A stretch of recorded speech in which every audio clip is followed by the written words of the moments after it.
My wife left our family business for a high-paying job, but I caught her cheating on her work trip. So, I divorced her, kept the business, and our kids disowned her. Brenda and I had been together since we were 17. We built our dairy farm from nothing, raised 4 boys on that land, worked side by side every single day for 26 years. She knew every cow by name. She'd be up at 4 a.m., helping with the milking, covered in dirt, and smiling about it. Then, at 52, a friend convinced her to join this cosmetics company, some door-to-door sales thing. I encouraged her, told her she'd be great at it. She was always so good with people. At first, it seemed harmless. She was excited, energized, made some sales, won some bonuses. Then the company bought her a brand new luxury German car for hitting some sales milestones. That's when everything started changing. Suddenly, my wife, who wore t-shirts and jeans her whole life, was driving to the city every week, coming back with bags from stores I'd never heard of, designer clothes, professional makeup, weekly nail appointments. The credit card bills were hitting $2,000, $3,000 a month just on her wardrobe. When I brought it up, she said, "This job is about image. No one's going to buy high-end cosmetics from someone who looks like she just came off the farm." The way she said it stung, but I thought maybe she had a point. I mean, she'd worked hard her whole life. If looking professional made her happy and helped her career, who was I to complain? Looking back, I was an idiot. But you know how it is when you love someone. You make excuses. You ignore the red flags because acknowledging them means admitting something's wrong. She stopped helping around the farm completely. Not just the early morning stuff, but everything. Used to be she'd come out after her sales calls, still in her nice clothes, and at least check on the animals, ask how the day went. We'd walk the property together at sunset, talking about our boys, about the farm, about life. That all stopped. She'd come home and go straight to her laptop, or her phone, always typing, always smiling at the screen. When I'd come in from work, exhausted, covered in sweat and dirt, she'd barely look up. Just a quick, "Hey," and back to whatever she was doing. Our dinner conversations, if you could even call them that, became me talking to myself while she checked her phone. I'd ask about her day and get one-word answers. Good, fine, busy. But if that phone buzzed, her whole face would light up. She'd type away, giggling sometimes, like a teenager with her first crush. I tried to be understanding, you know? I really did. I figured this was just a phase. She'd found something that made her feel valuable beyond being a farmer's wife. And honestly, part of me was proud. My wife was succeeding at something, making her own money, building her own career. What kind of husband would I be if I resented that? Then, in November, she told me about this big Mexico trip. The company was rewarding their top 10 salespeople with an all-expenses-paid resort vacation in February. "That's great," I said. "I've never been to Mexico. When do we leave?" Her face fell, like genuinely fell. The excitement just drained right out of her eyes. "Oh, it's employees only. No family allowed." I thought it was weird, but whatever. She'd worked hard. She deserved a vacation. I'd never taken her anywhere exotic. We'd done weekend trips to visit the boys when they were in college, but nothing fancy, nothing tropical. So I swallowed my disappointment and told her to have a great time. February comes and she's gone for 5 days. I barely heard from her the entire time. Maybe 3 text messages total. No calls, no photos, nothing. I figured she was relaxing, unplugging like I told her to, living it up at some resort, drinking fancy drinks by the pool, getting the break she deserved. When I picked her up from the airport, something was different. She looked different. Tan, obviously. But it was more than that. She had this glow about her, this energy, and she wouldn't stop talking about Dom, her new sales director. Dom said this. Dom thinks that. Dom is so driven. Dom's business mind is just incredible. She told me he was 43, never been married. Used to be a car salesman in Los Angeles. "He's just so charming," she said, her eyes literally sparkling. "And he actually listens when I talk about my ideas. Like really listens. He gets it, you know?" The way she lit up saying his name made my stomach turn, but I pushed it down, told myself I was being paranoid, jealous, even. She was talking about a colleague, a boss. That's normal, right? People talk about their bosses. She was excited about her career. Nothing wrong with that. Except I couldn't shake this feeling, this gnawing, sick feeling in my gut. 2 months later, I came inside for lunch and found a package on the kitchen table addressed to Brenda. The return label said Dom with a Los Angeles address. Not the company name, not a corporate address. Just Dom and a residential street in LA. I left it there, didn't touch it. Wanted to see if she'd mention it. Would she tell me Dom sent her something? Would she be honest about it? That night at dinner, she's wearing this new watch. Expensive-looking thing, sleek and silver. Designer brand I'd seen in magazines, the kind that costs more than a decent used truck. She kept checking it, admiring it on her wrist, the way you do when you're showing off something new. "That's new,"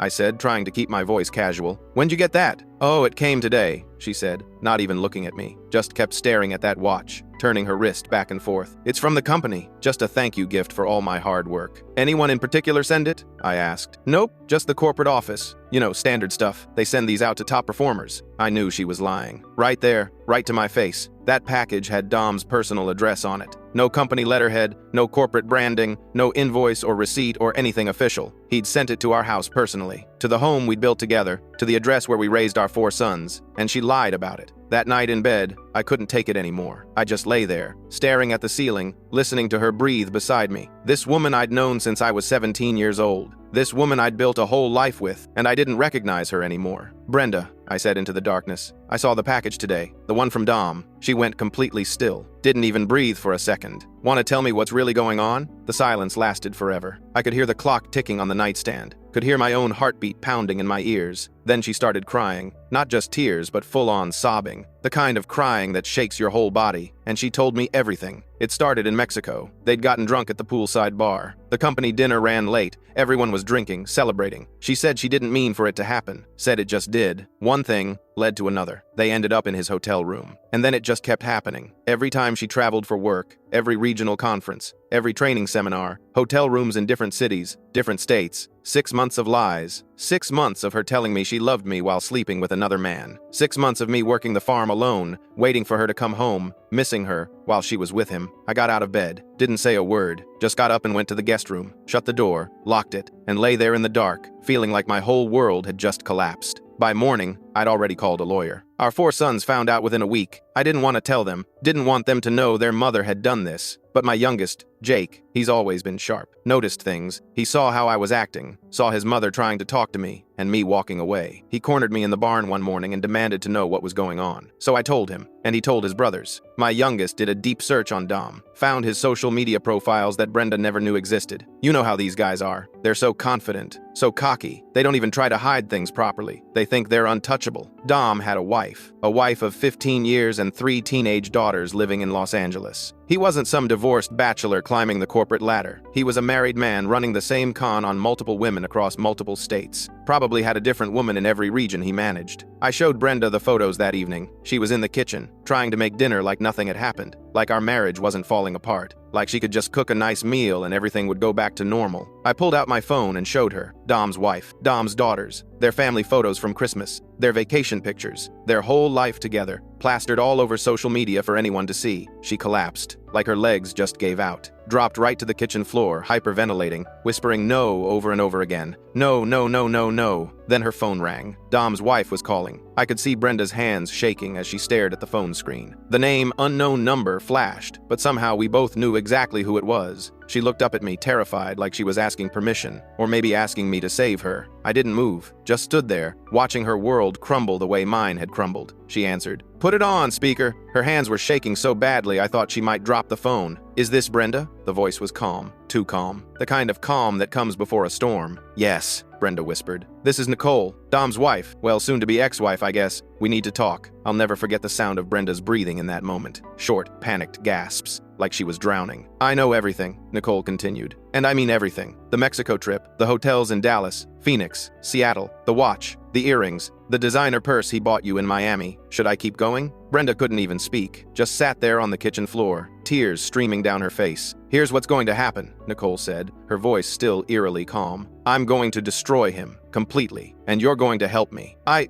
don't understand," Brenda managed to choke out. "You will. I'll be in touch." The line went dead. Brenda looked at me, mascara running down her face, and opened her mouth like she was going to say something. But what could she say? What words could possibly fix this? I left her there on the kitchen floor and went back to the barn. The cows needed feeding. Life doesn't stop just because your wife cheated on you. The farm doesn't care about your broken heart. 3 days later, I'm out fixing a fence when I see a car coming up the long driveway. Not just any car, a sleek black Mercedes. Not the kind of vehicle you see much around here. A woman got out. Mid-40s, blonde, dressed like she was heading to a business meeting. Designer everything, but not flashy. Classy, put together. The complete opposite of how Brenda looked lately. All puffy eyes and unwashed hair. "You must be the husband," she said, walking up to me with her hand extended. "I'm Nicole." I just stared at her. Dom's wife, standing on my property. 3 days after that phone call, "Can we talk?" she asked. "I drove 6 hours to get here. I think you'll want to hear what I have to say." We sat at the picnic table near the barn, the same table where Brenda and I used to have lunch together, back when we were still a team, back when she still cared about the farm, about me. Nicole pulled out a tablet from her expensive purse and opened it up. "I've been tracking Dom's affairs for 8 months, she said, swiping through screens. "My private investigator has been very thorough." She showed me everything. Photos of Dom with different women, hotel receipts, text messages. There were 4 other women. 4. Sales representatives from different states. All of them married. All of them around Brenda's age. He had a type, apparently. Middle-aged women. Successful. Vulnerable. Women who felt overlooked or underappreciated at home. "He's a predator," Nicole said flatly. "This is what he does. Finds women like your wife. Tells them they're special. Showers them with gifts he buys with my money and uses them to expand his territory." "Why are you telling me this?" I asked. "Because I want to destroy him. Professionally, financially, publicly, and I need your help." "Well, Brenda's help, really, but I figure you have some influence there. What exactly are you proposing?" Nicole smiled. It wasn't a nice smile. "We expose him. To the company. To everyone. The affairs, the manipulation, the abuse of power. He's been sleeping with his subordinates. Women who report to him. That's textbook sexual harassment. The company will have to act. And what do you get out of this? Leverage. A better divorce settlement. Maybe even criminal charges if I can prove he used company funds for his little affairs. And satisfaction. Lots and satisfaction." I looked at her for a long moment. This woman's husband had been screwing my wife for 6 months. We should be enemies. But sitting there, looking at all that evidence, I realized we wanted the same thing. Justice. "I'll talk to Brenda," I finally said.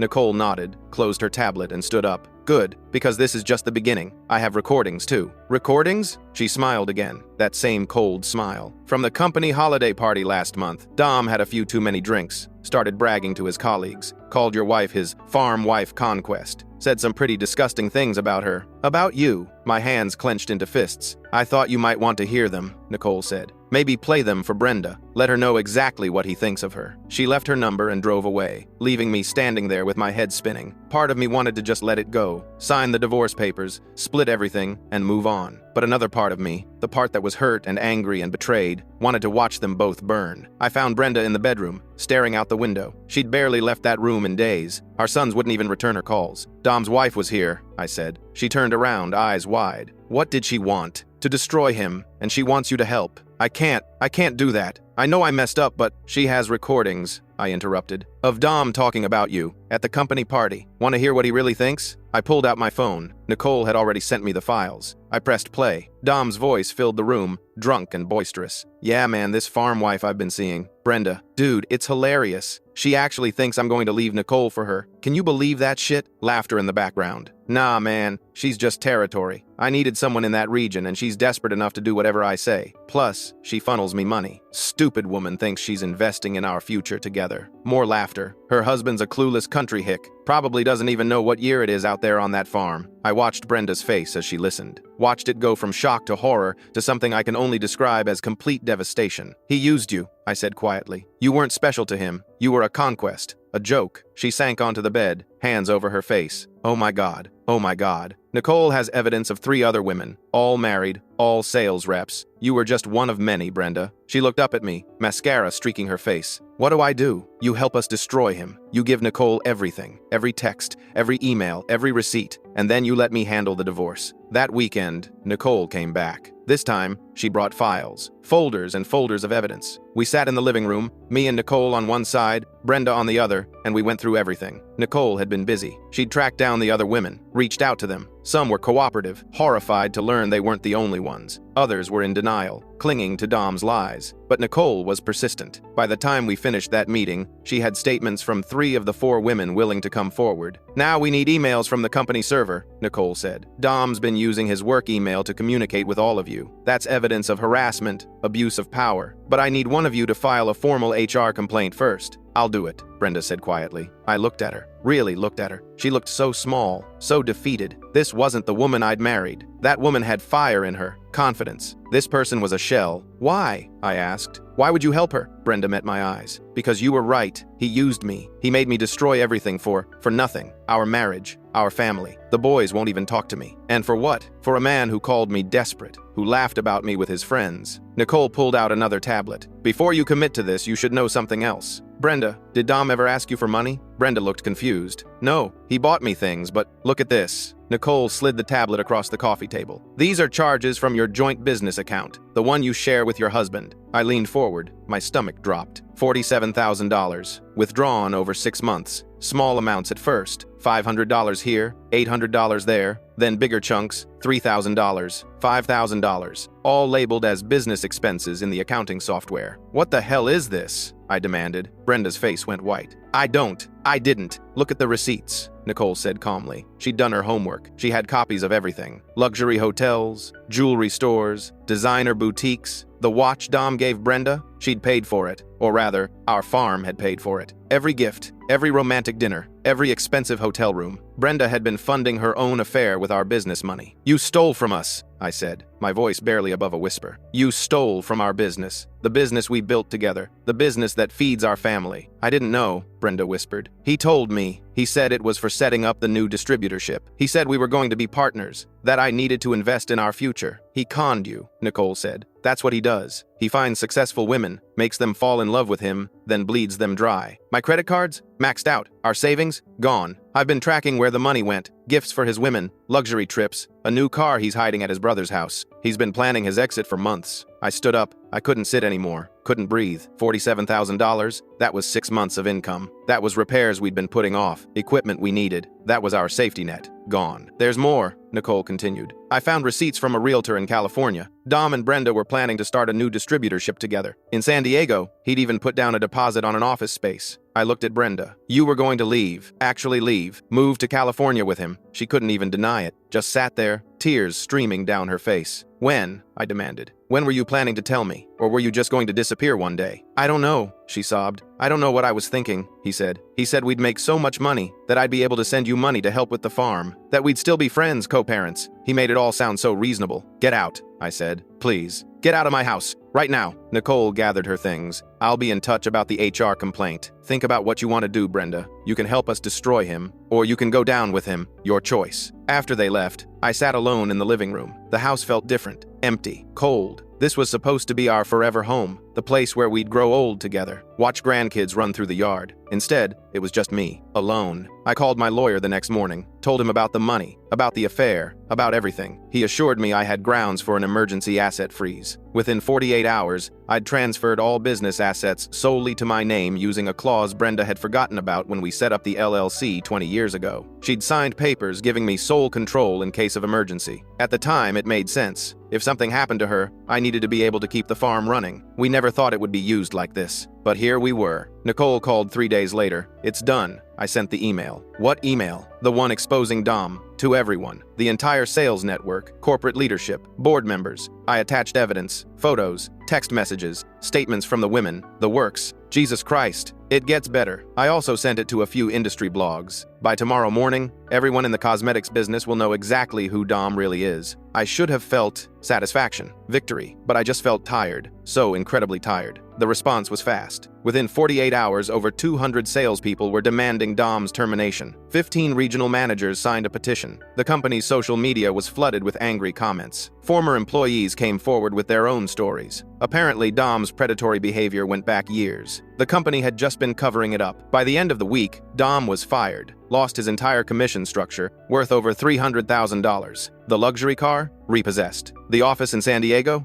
Deposit lost. His professional reputation? Destroyed. Then Brenda showed up at the farm. I heard her car in the driveway, looked out to see her getting out of an Uber. The company had already taken back the luxury car. She walked up to the porch, looking smaller than I'd ever seen her. I need to talk to you, she said. No, please, just 5 minutes. I'll do anything to fix this. There's nothing to fix, Brenda. I already filed for divorce. Her face crumpled. No, you can't. We can work through this. We've been together for 26 years. That has to mean something. It did mean something. Past tense. You destroyed it. I made a mistake. One mistake. People make mistakes. One mistake? I laughed, but there was no humor in it. You had an affair for 6 months. You stole $47,000 from our business. You were planning to leave me and move to California. That's not one mistake, Brenda. That's a series of deliberate choices. He manipulated me. You heard the recordings. He used me. I know, and I feel sorry for you. I really do. But that doesn't change what you did. You still made those choices. You still betrayed me. our marriage, our family. The boys want nothing to do with you. Jake blocked your number. They all did. She started crying. Ugly, desperate crying. The kind that makes your whole body shake. Where am I supposed to go? I have nothing. The car is gone. My job is gone. Everything is gone. That's not my problem anymore. Please don't do this. I'll sleep in the guest room. I won't bother you. I'll help on the farm again. It'll be like before. It'll never be like before. You made sure of that. I went inside and locked the door, watched through the window as she stood there on the porch crying. Finally, the Uber driver must have felt bad for her because he helped her back to the car and drove her away. 2 days later, she tried to move back in. I was out checking the north pasture when my oldest son called. Dad, Mom's at the house. She's trying to get in. Call the police. Are you sure? Yes. She doesn't live here anymore. By the time I got back to the house, the sheriff was there. Brenda was sitting on the front steps, surrounded by garbage bags full of her stuff. The stuff I'd changed the locks and put her things outside the night before while she was out. Sir, is this your property? The sheriff asked. Yes. And this woman? My soon-to-be ex-wife. She doesn't have permission to be here. The sheriff turned to Brenda. Ma'am, you need to leave. This is my home, she protested. I've lived here for 26 years. Do you have any documentation showing ownership? She didn't. The farm was in my name. Always had been. It was my family's land originally, passed down from my grandfather. Brenda was on the business LLC, but the property itself, that was mine. The sheriff gave her an hour to collect her things and leave. I watched from the barn as she loaded garbage bags into a friend's car. Designer clothes, expensive makeup, shoes I'd never seen her wear around the farm. She'd become a stranger, someone I didn't recognize. Our 4 sons refused to help her. They all stood in the barn with me, arms crossed, watching silently. When she looked over at us, hoping for some sign of support, Jake turned his back to her. The others followed. The message was clear. She'd chosen a con artist over her family, and now she had neither. Meanwhile, Nicole was busy. She wasn't done with Dom. Not even close. She'd discovered he'd taken out a credit card in her name and racked up $68,000 in debt. Gifts for his mistresses, including that watch he'd sent Brenda. Jewelry, designer purses, luxury vacations, all on Nicole's credit. She tracked down every purchase, called every woman, sent registered letters demanding they return the items or face being named in her divorce proceedings. Most of them complied. They were scared, embarrassed. They'd been used too, and they knew it. Brenda got served papers too. Return the watch or face legal action. She didn't have it anymore. She'd pawned it 2 weeks earlier, desperate for cash. Had to send Nicole a money order for the amount the pawn shop gave her. It still wasn't enough. Nicole wanted the full value, threatened to sue. Brenda ended up having to borrow money from her sister just to make Nicole go away. About 6 weeks after everything exploded, I ran into Brenda at the local grocery store. I was picking up supplies, minding my own business, when I turned down the canned goods aisle and saw her. She was wearing the store uniform, that bright blue vest with the name tag. Her hair was pulled back in a messy ponytail. No makeup, dark circles under her eyes. She looked exhausted, aged, like she'd lived 10 years in 2 months. She was working as a cashier. Our eyes met across the store. She opened her mouth, like she wanted to say something, took a step toward me. I grabbed my cart and moved to a different aisle, checked out with another cashier, didn't look back. The boys asked me about it later, told them I didn't want to discuss her. We had a farm to run, bills to pay. Life moved on. But Jake told me she'd tried to reach out to him, sent him a letter, long, rambling thing about how sorry she was, how she'd made terrible mistakes, how she missed us all, begged him to at least talk to her. Jake burned the letter, sent her a text that just said, "You made your choice. Live with it." Dom, meanwhile, tried to get a job at a competing cosmetics company. But Nicole had been thorough. She'd shared his predatory history through professional networks, industry Facebook groups, LinkedIn connections. The man was blacklisted. Nobody in cosmetics would touch him with a 10-foot pole. His name was Mud. Every company he applied to found articles about him online, blog posts, warning threads. He'd become a cautionary tale. He ended up taking a job selling used cars at some sketchy dealership outside Los Angeles, making a fraction of his former income. No more luxury lifestyle, no more company car, no more expense account. Just a regular schmuck selling beaters to people with bad credit. Nicole sent me an update email about it. Said he'd tried to reach out to her, begging for a chance to make things right. She'd responded with divorce papers and a restraining order. Then things got worse for Brenda. She tried moving back into the farmhouse one more time, claimed squatters' rights. Said since she'd lived there for 26 years, she had legal standing. Showed up with printed legal documents from some free internet legal advice site. I had the locks changed while she was at work, put all her designer clothes and remaining makeup in boxes on the front lawn. That night, it rained. Poured, actually. one of those spring storms that comes out of nowhere and dumps inches of water in a couple hours. By morning, everything was ruined. Soggy cardboard boxes, clothes covered in mud, makeup running together in puddles of water and color. She called me, screaming, crying, threatening to sue me for destroying her property. I hung up. The boys found out, and I expected at least one of them to feel sorry for her, to tell me I'd gone too far. But they didn't. They said she deserved it. That's when I knew she'd really lost them. When your own children won't defend you, you know you've crossed a line you can't come back from. Then Dom started calling me, threatening texts, voicemails, blaming me for destroying his career and marriage. Said it was my fault for not keeping my woman satisfied at home. Said if I'd been a better husband, none of this would have happened. The first few times I ignored him, but he kept going, getting more aggressive, more threatening. Started showing up in town, watching me, following me to the feed store, the bank, always in my rearview mirror. My oldest son found out,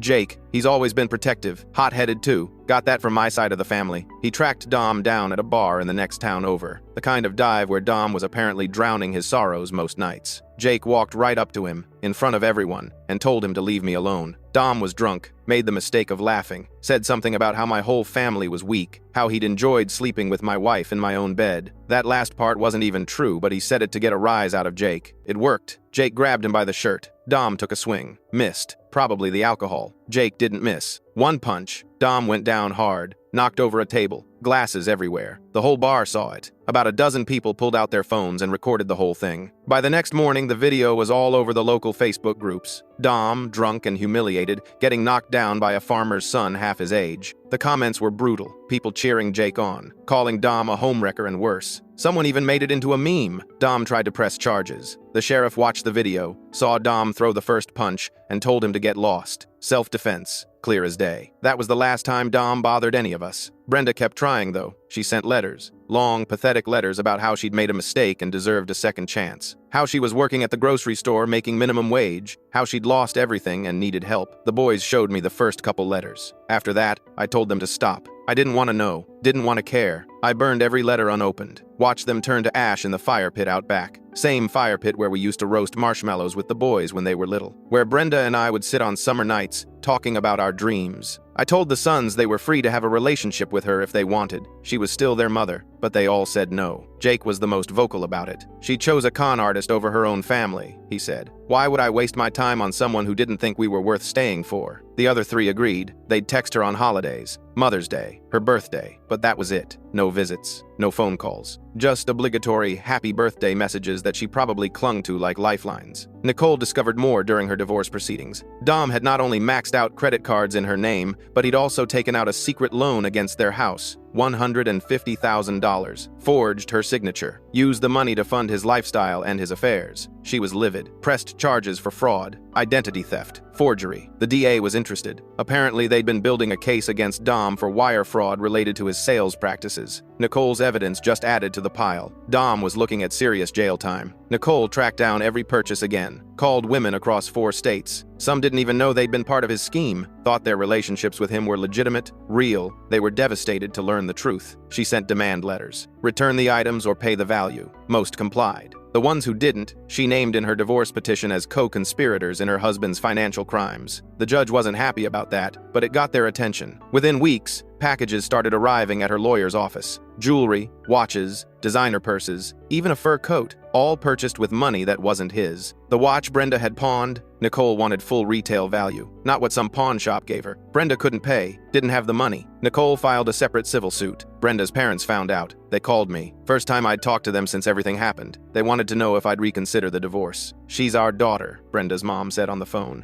We know she made mistakes, but don't you think you're being too harsh? Did she tell you what she did? I asked. She said she had an affair, that you're divorcing her over one mistake. Let me send you some documents. Then you can decide if I'm being too harsh. I emailed them everything. The recordings of Dom mocking Brenda, the evidence of the stolen money, the receipts from the California realtor showing she was planning to leave, the texts between her and Dom talking about how to hide their relationship from me. They called back an hour later. Brenda's father was on the line this time. He was crying. I had no idea, he said. She told us. She made it sound like you were overreacting, like you caught her in one kiss and exploded. She stole $47,000 from our business. Money your grandchildren's inheritance depended on. Money that should have gone to maintaining the farm you watched us build together. She was going to abandon everything for a con artist who was using her. Silence on the other end. Can you come get her? I asked. She needs a place to stay. I can't have her here. More silence. She called us last week, Brenda's mother finally said. Asked if she could move home. We told her she needed to work things out with you first. She's 52 years old. She made adult choices. She can deal with adult consequences. But where will she go? That's not my problem anymore. They tried to argue. Told me I was being cruel. That family forgives. That I should think about the boys. Think about our history. 26 years together should count for something. It did count, I told them. That's why this hurts so much. She threw away 26 years for a man who called her a conquest, who laughed about her with his co-workers, who used her for money and territory. You want me to forgive that? To welcome her back? She destroyed our family. She stole from us. She planned to abandon us. And you want me to pretend it didn't happen? She's still your wife. No, she's not. The divorce papers are filed. The assets are divided. It's over. I told them about the $47,000, showed them the evidence, the fake expense receipts, the way she'd been funneling money to Dom for months, the plan to start a new business in California and leave me with nothing. Brenda's father got quiet, real quiet. Then he said, "That money was from the farm? The farm that's been in your family for 3 generations? Yes. And she stole it to give to him? Yes. Oh, Brenda," he whispered. "What did you do?" They confronted her that night. She'd apparently been staying with a friend, but had been wearing out her welcome. Her parents invited her over for dinner, told her they wanted to help.